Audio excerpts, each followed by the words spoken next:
বাঁচা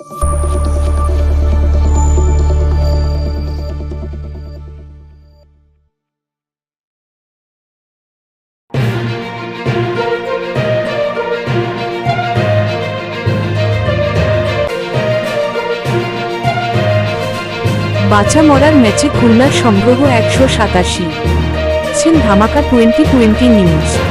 বাঁচা মরার ম্যাচে খুলনার সংগ্রহ 187।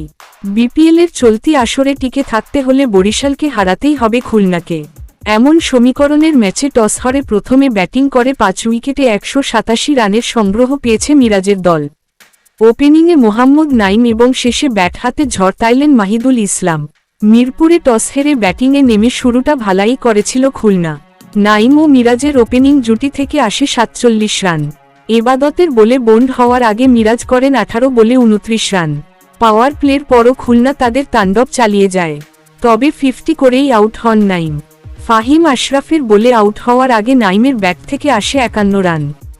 দুর্বার রাজশাহীর বিরুদ্ধে আইনি ব্যবস্থা নেবে বিসিবি। মাঝে অ্যালেক্স রস 15 বল 20 এবং আফিফ 27 বলে 32 রান করন। শেষ দিকে ব্যাটি হাতে ঝড়তাইলেন মাহিদুল ইসলাম এবং বাইসিস্তো। মাহিদুল ইসলাম 12 বলে 3 ছক্কার মারে 27 রানে অপরাজিত ছিলেন। বাইসিস্তো অপরাজিত ছিলেন 20 রানে। বরিশালের হয়ে 2 উইকেট নিয়েছেন ফাহিম আশরাফ। একটি করে উইকেট পেয়েছেন ফুলার, নবী এবং এবাদত হায়াসেন।